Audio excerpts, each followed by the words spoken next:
One of my biggest expectations was that each one of the regions were going to have a chance to talk by themselves. Those stories are going to be told, they are going to have a space to be published in a book, to be in an exhibition for the World Photo that is like a massive media of understanding for the rest of the world, no? And with this regional model, we can give a voice to each one of the continents to be represented, no?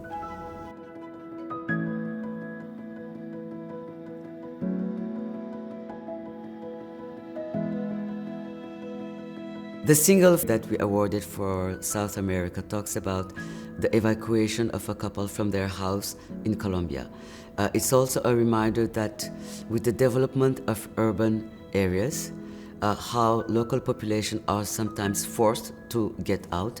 How the governments in South America are beginning to repress the people in different ways, in a violent way, no? Because this story was an eviction, and this eviction was done, according to what we can see in this picture, in a really violent way. You can see the insane balance between people and power.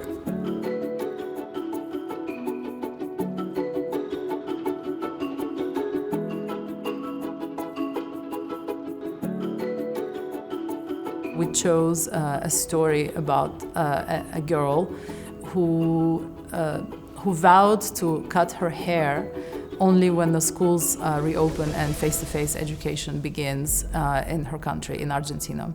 This story is totally a contrast, it's the conflicts and complexity of from a political angle, which is also stopping the children from going to the school.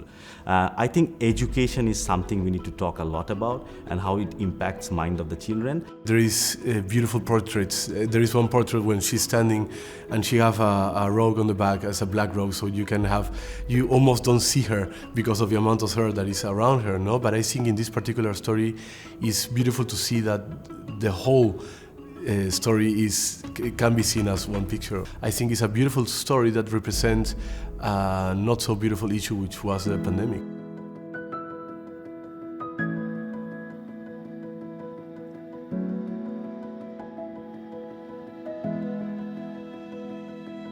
Yeah, this story documents the growing of the Catalan business and how the politics in that country have allowed that to happen, to continue growing, no?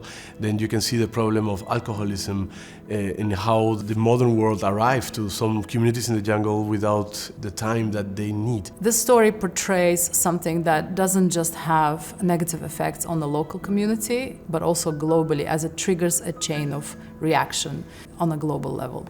Each image tells a slightly different side of the same story, so the photographer was really going around the topic a lot.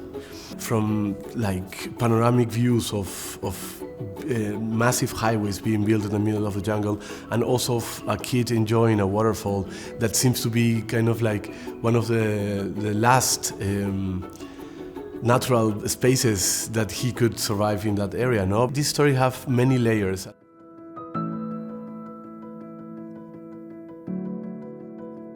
Me doy cuenta de que el pueblo de mi padre es un lugar imaginario. I am really happy that the World Photo decided to use this open format category because it allows people to be more creative, no, in different layers. But the one in my region it was beautiful, and it's so important because it's called semillas, it's called seeds, no. But the photographer is talking about the seeds being represented in her roots with her family and the problems that the family has had in the past, and also talking about the roots of the seeds. Las semillas guardan memoria cultural. Al migrar mi padre, ¿qué pasó con esa memoria? The seed of the potato, a vegetable that connects her to her grandfather, and how the manipulation of DNA to create these old ancient varieties is knowledge that's being lost. There are so many layers to this narrative, and she really captured that in the open format in terms of her use of audio and video and stills and sequencing. Creó algunas especies de papas. We had a lot of interesting entries that were not sort of traditional photojournalistic entries, so I enjoyed that very much. It was a bunch of amazing images portraying amazing stories. It was amazing to see that the whole thing was a process, no? And it was a process that us as a jury, we create.